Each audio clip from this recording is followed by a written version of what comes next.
The first time my phone rang that night, I almost didn't pick it up.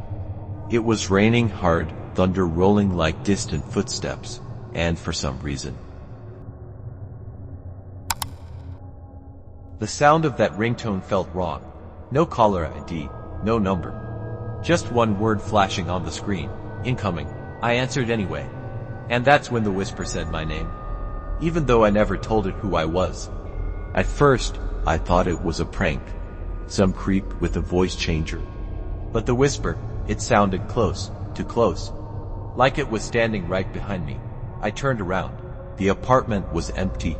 My reflection in the window stared back. Wide-eyed, confused, but behind it, a faint shadow moved. The line crackled again. "Why did you pick up?" it said. I hung up immediately. But the phone rang again. Same word, same chill crawling up my spine. This time, I let it ring, until the screen went dark on its own. And then, my house phone started ringing. I froze. I didn't even remember owning a landline. The cable had been dead for years, but the ringing came again, louder this time, slow, deliberate, each chime echoing through the empty apartment. I picked up the receiver with shaking hands. No sound, just heavy breathing. Then a whisper, "Don't answer it again." I slammed the receiver down. My heart was racing. I unplugged the phone, threw it aside, and sat down. The rain outside had stopped, but my phone buzzed again on the table. This time, there was a number. It was mine. I stared at it, not breathing. The call wouldn't stop. Buzz, buzz, buzz, curiosity won. I swiped to answer, and I heard myself, not just my voice, but me, crying, desperate. "Don't pick up. Please, don't pick up this time." I dropped the phone. The line went dead. The screen cracked when it hit the floor, but the reflection in the glass, it didn't break with it. It was still moving. I turned off every light in the apartment and crawled into bed, telling myself it was a nightmare. But at exactly 3:33 a.m., the phone started ringing again. The same word on the screen, incoming. This time, I didn't move. I just stared at it from across the room.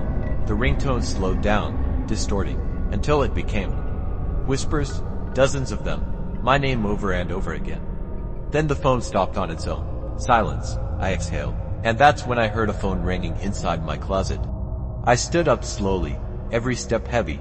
The closet door was slightly open, just enough for a sliver of darkness to leak out.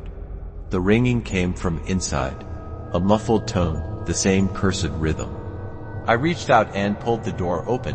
There was a phone lying there, old, rotary, covered in dust. It shouldn't even work. It wasn't plugged in. Still, it rang. My hands shook as I lifted the receiver. Hello, no answer. Just the faint sound of someone breathing. And then, my own voice again, but weaker this time.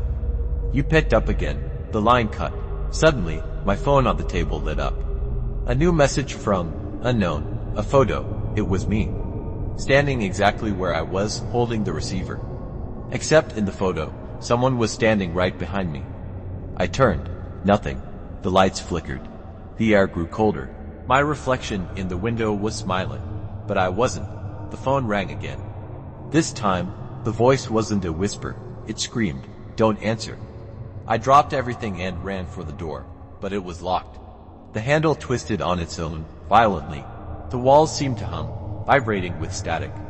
Then my phone began to ring again, and again, and again, until every sound in the room became one. The buzz of electricity, the ringing, the whispers, the voice calling my name. I covered my ears, shouting, "What do you want from me?" Everything stopped. Silence. The phone vibrated one last time. A message appeared. "This was your last call." And before I could react, the screen went black. In its reflection, I saw my own face, but my mouth was still moving, whispering words I couldn't hear. Then the ringtone started again, faintly, from somewhere inside the walls. And now, every night at 3:33 a.m., it rings. Different phones, different tones, but the same message, incoming.